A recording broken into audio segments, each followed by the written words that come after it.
नमस्कार दोस्तों, एक बार फिर से आप लोगों का बहुत बहुत स्वागत करता हूं आपके ही अपने YouTube चैनल ज्ञान दुनिया भर का में। और दोस्तों, अब हम जो है आगे बढ़ेंगे 16वें अध्याय के बाद 17वें अध्याय की ओर। तो सबसे पहले हम लोग स्तुति करेंगे, हमेशा की तरह आप लोग भी स्तुति किया कीजिए। नारायणं नमस्कृत्यं नरं चैव नरोत्तमं देवीं सरस्वती व्यासं ततो जयमुदीरयेत्। 17वें अध्याय का महात्म्य। श्री महादेव जी कहते हैं, पार्वती, 16वें अध्याय का महात्म्य बतलाया गया। अब 17वें अध्याय की अनंत महिमा श्रवण करो। राजा खड्गबाहु के पुत्र का दुशासन नामक एक नौकर था। वह बड़ी खोटी बुद्धि का मनुष्य था।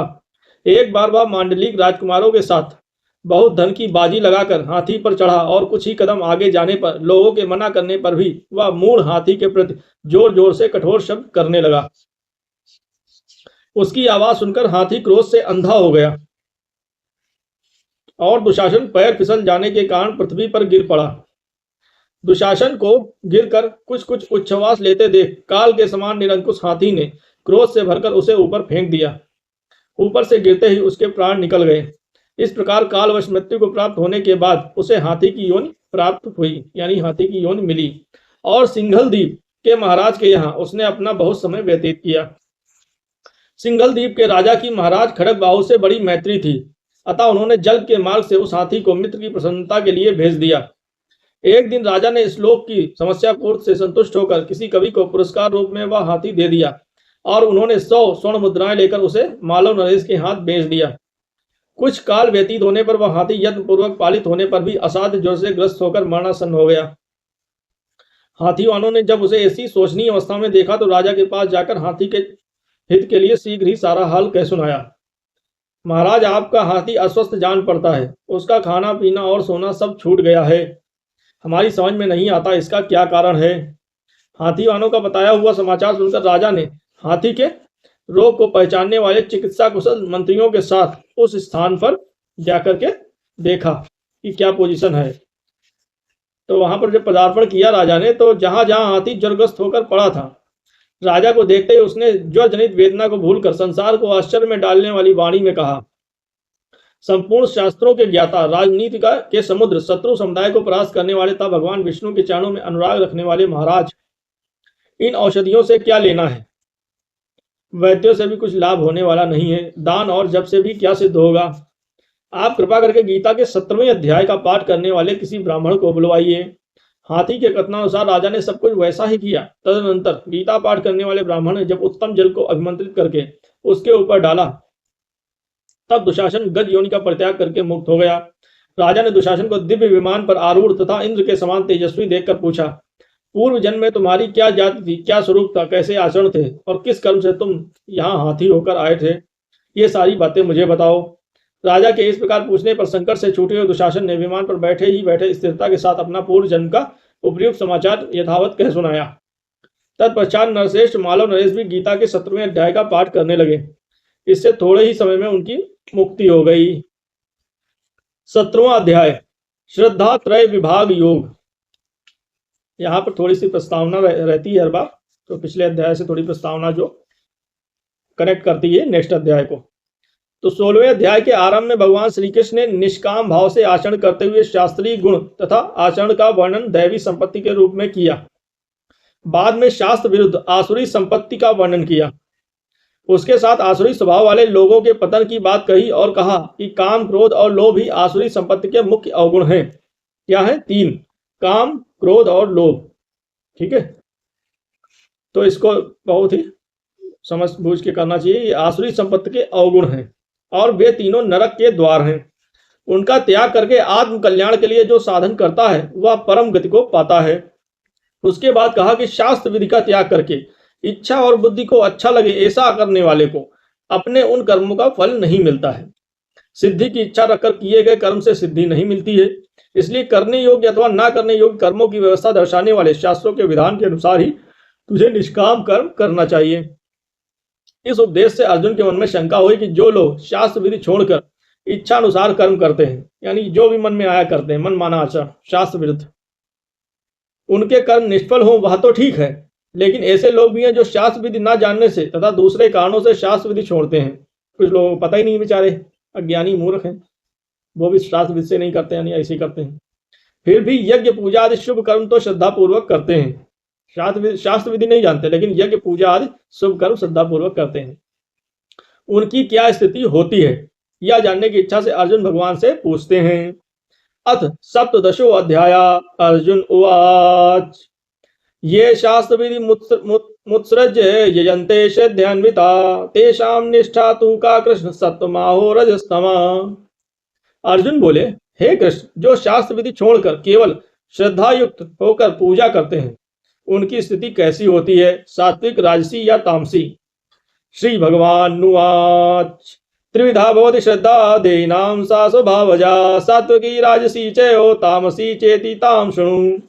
श्री भगवान बोले, मनुष्यों की वह शास्त्रीय संस्कारों से रहित केवल स्वभाव से उत्पन्न श्रद्धा सात्विकी और राजसी तथा तामसी ऐसे तीनों प्रकार की ही होती है, उसको तुम मुझसे सुन। सत्वानुरूपा सर्वस्य श्रद्धा भवति भारत श्रद्धामयो अयम पुरुषो यो ये श्रद्धा सा एव सा। हे भारत, सभी मनुष्यों की श्रद्धा उनके अंतःकरण के अनुरूप होती है, यह पुरुष श्रद्धामय है, इसलिए जो पुरुष जैसी श्रद्धा वाला है वह स्वयं भी वही है। यजन्ते सात्विका देवान्य छरछांसि राजसा प्रेतान भूतगणाश्चान्य यजन्ते तामसा जना। सात्विक पुरुष देवों को पूजते हैं, राजस पुरुष यक्ष और राक्षसों को तथा अन्य जो तामस मनुष्य हैं वे प्रेत और भूत गणों को पूजते हैं। अशास्त्रविहितं घोरम तप्यन्ते ये तपोजना दंभाहंकार संयुक्ता कामराग बलान्विता कर्षयन्ता शरीरस्थं भूतग्रामं चेतसा मां चैवान्ता शरीरस्थं तान् विद्यासुर निश्चयान्। जो मनुष्य शास्त्र विधि से रहित केवल मना कल्पित घोर तप को तपते हैं, यानी कि शास्त्र विधि को छोड़ करके अपने केवल मन की कल्पना से, मना कल्पित यानी अपने मन की कल्पना से ही घोर तपस्या करते हैं, कठोर तपस्या करते हैं, यानी मन में सोच लिया कि ऐसे तपस्या करनी है, एक टांग के खड़े होके, खोपड़े के बल उल्टा करके, पेड़ के बल लटक के ऐसे करनी है तपस्या, तो वो ऐसे करते हैं, खूब कठिन घोर तप करते हैं। तथा दंभ और अहंकार से युक्त तथा कामना, आसक्ति और बल के अभिमान से भी युक्त है। इन सब चीजों से भी युक्त है, अहंकार भी है, कामना भी, आसक्ति है, बल का अभिमान भी है। भाई तपस्या करेगा शक्तिशाली भी होगा, कमजोर आदमी तपस्या नहीं कर सकता। जो शरीर रूप से स्थित भूत समुदाय को और अंतःकरण में स्थित मुझ परमात्मा को भी क्रश करने वाले हैं, उन अज्ञानियों को तू आसुर स्वभाव वाले जान।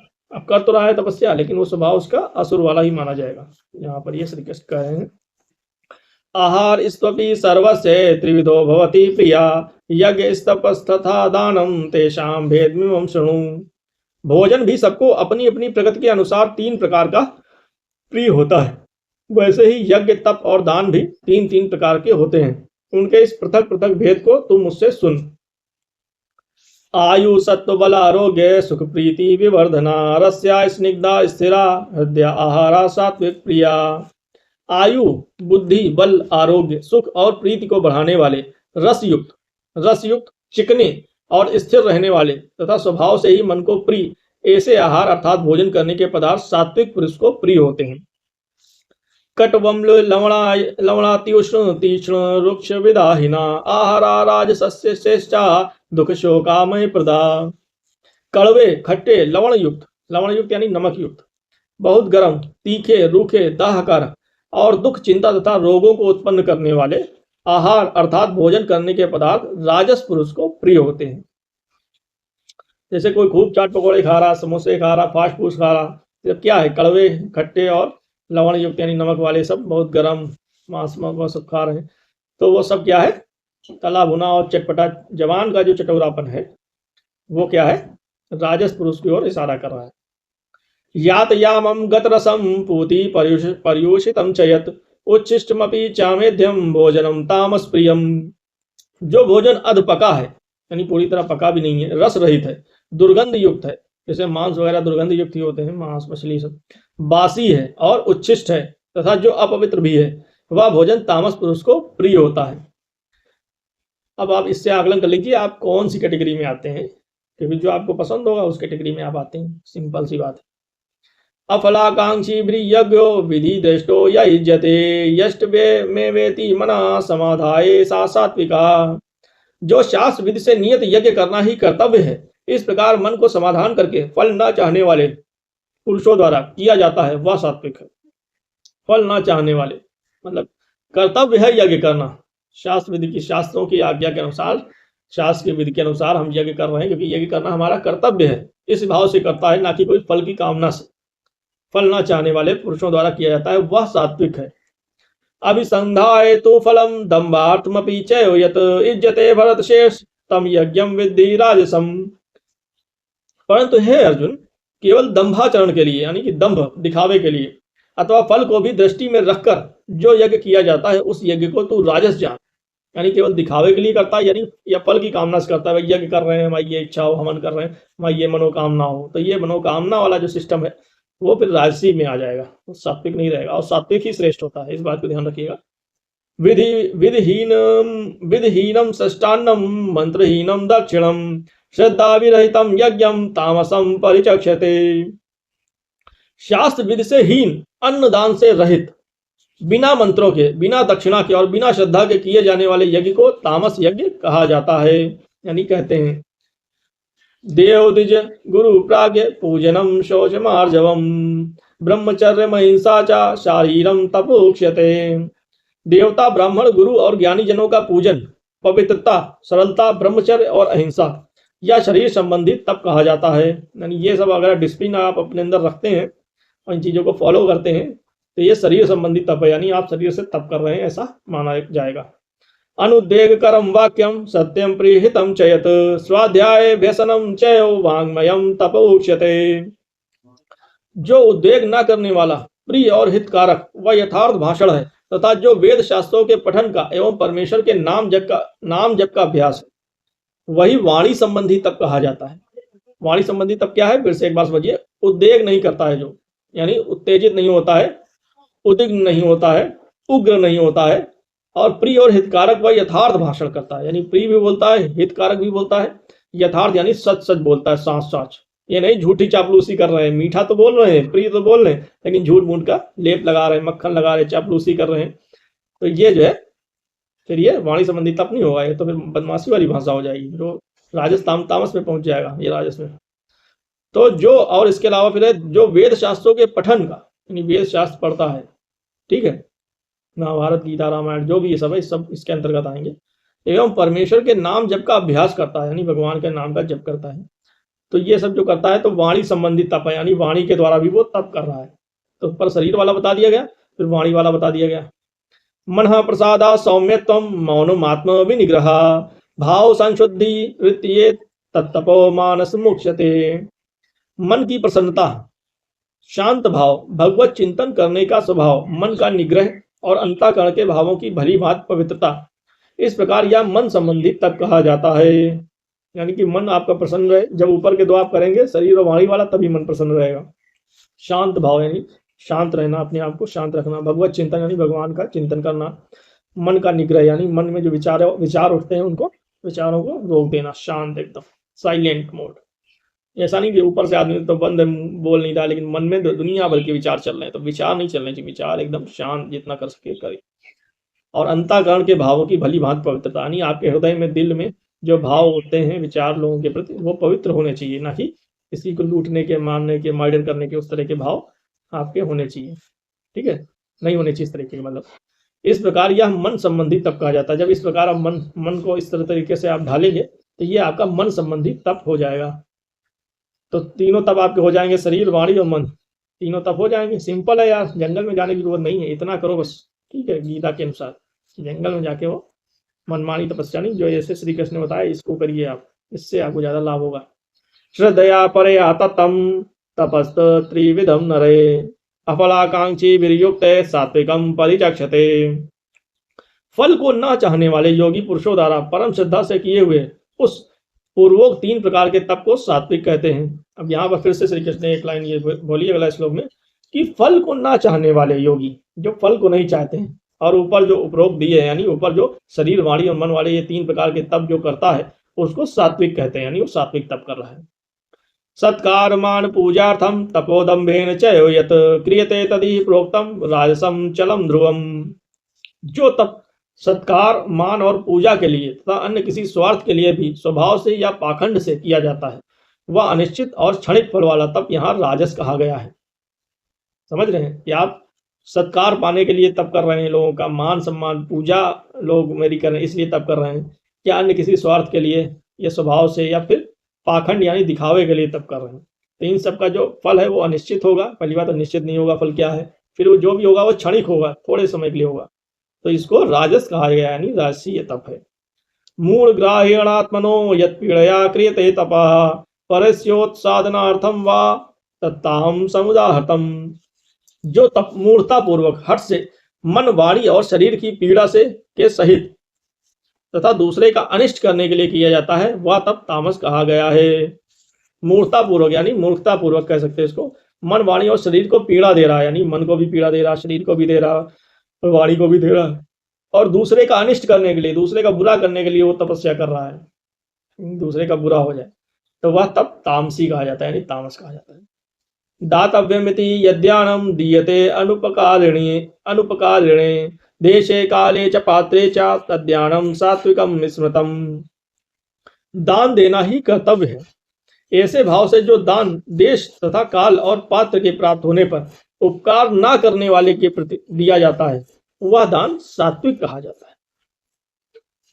यानी कि दान देना आपका कर्तव्य है, शास्त्र की आज्ञा है, इस अनुसार जो दान देता है ऐसे भाव से, और देश काल तथा पात्र यानी सत्पात्र होना चाहिए। यानी कि तुमने किसी को दान में रुपया दिया और वो रुपये की जाके दारू न पिए, सिगरेट न पिए, जुआ न खेले, यानी आपने जो दान दिया है उसका किसी भी परिस्थिति में दुरुपयोग नहीं हो। ठीक, पहला से ये पॉइंट हो गया। अगर वो दुरुपयोग करने वाला है तो वो सत्पात्र नहीं है, वो कुपात्र है, वो गलत आदमी है, उसको दान मत दो। इसलिए ट्रेन में से भिखारी आ रहे हैं, लोग देने भी लगते हैं, कई बार बहुत लोग नहीं देते लेकिन कई बार लोग देते हैं। वहां पर ये देखना चाहिए कि वास्तव में क्या उसको आवश्यकता है, क्या वो तुम्हारे पैसे का खाने में उपयोग करेगा या बीड़ी सिगरेट में उपयोग करेगा या किसी अन्य चीज में। तो उस हिसाब से सोच समझ कर ही दान देना चाहिए, सत्पात्र। ठीक है, यानी कि वो वास्तव में पाने के योग्य है कि नहीं। अयोग्य को दे दिया तो फिर वो उसका दुरुपयोग किया तो तुम्हारा समझ लो बेड़ा गर्क हो जाएगा, तुमको कोई लाभ नहीं मिलेगा लेकिन हानि और मिलेगी। ये बात नोट करिएगा, लाभ नहीं मिलेगा, हानि मिलेगी। दान देके भी हानि मिलेगी, क्या फायदा है यार ऐसा दान देने का। तो फिर सत्पात्र प्राप्त हो, फिर उपकार ना करने वाले के प्रति दिया जाता है। ऐसा नहीं कोई तो तुम्हारा भला कर रहा है, उपकार कर रहा है, तुम्हारा मतलब किसी चीज में सहयोग कर रहा है, या मतलब कुछ भी तरीके से तुम्हारा वो भला या उपकार कर रहा है, वैसे व्यक्ति को दे रहे हो तो यार वो दान नहीं है, वो तो उसने तुम्हारे लिए किया, तुम उसके लिए कर रहे हो, तो फिर बराबर बराबर हो गया। उपकार यहाँ पर साफ साफ लिखा है, उपकार ना करने वाले, यानी किसी व्यक्ति ऐसा है जो तुम्हारा उपकार उसने नहीं किया लेकिन वो सत्पात्र है तो तुम उसको दान दे सकते हो, वो कर्तव्य है, और वैसा दान फिर सात्विक कहा गया है। यत्यो प्रत्युपकारार्थम फलमुद्दिश्य वा पुनः दीयते च परिकृष्टम तद्यानम राजसम स्मृतम। किंतु जो दान क्लेश पूर्वक तथा प्रत्युपकार के प्रयोजन से अथवा फल को दृष्टि में रखकर फिर दिया जाता है वह दान राजस कहा गया है। क्लेश पूरे यानी कि दान देते समय तकलीफ हो रही है, हाय मेरे रुपया जा रहे हैं या मेरा ये चीज जा रहा है, दुख हो रहा है, अंदर क्लेश हो रहा है, या फिर प्रत्युपकार के भाव से चलो बेचारे का उपकार कर दो, भला कर दो, इस भाव से कर रहे हो, तू भी क्या याद करेगा, ले जा तू भी जा ऐश कर, तू भी क्या याद करेगा। ये जो प्रत्युपकार का भाव इस तरह से जो होता है और जो प्रयोजन है, और फल को दृष्टि में रखकर, यानी मैंने दान दिया यार मुझे दान का ये फल मिलेगा, फिर मन में सोचता है मैंने दिया तो मेरे को भी मिलेगा, तो फल को दृष्टि में रख लिया फिर तुमने, तो वह दान क्या है, राजसी दान हो गया, सात्विक नहीं रहा वो। आदेश काले यद्यान पात्रे दीयते असत्कृतम वज्ञातम तत्ताम समुदाहतम। जो दान बिना सत्कार के अथवा तिरस्कार पूर्वक अयोग्य देश काल में कुपात्र के प्रति दिया जाता है वह दान तामस कहा गया है। अब यहाँ पर कह रहे हैं जो दान बिना सत्कार के है, यानी कि दान देने वाले को कोई सत्कार नहीं कर रहे हो तुम, ऐसे ही फेंक के दे रहे हो, ले जा, तिरस्कार कर रहे हो, यानी फेंक के दे रहे हो किसी को, यार तिरस्कारी तो है। फिर वो अयोग्य भी व्यक्ति है, वो तुम्हारे दान का दुरुपयोग करेगा, कुछ भी उल्टा सीधे काम करेगा तुम्हारे पैसे से या किसी भी चीज से आटा दिया तो आटा बेच लेगा और फिर उसके साथ उस पैसे का दुरुपयोग कर लेगा। तो फिर ये कुपात्र के पे दिया जाता है, तिरस्कार भी कर रहे हो, कुपात्र को दे रहे हो, तो वह दान तामस कहा गया है। ओम तत्सदिति निर्देशो ब्राह्मण स्त्रिविधा स्मृता ब्राह्मणास्तेन वेदास यज्ञास विहिता पुरा। ओम तत्सत, ऐसे यह 3 प्रकार का सच्चिदानंद घन ब्रह्म का नाम कहा है। ओम तत्सत, ऐसे यह 3 प्रकार का सच्चिदानंद घन ब्रह्म का नाम कहा गया है।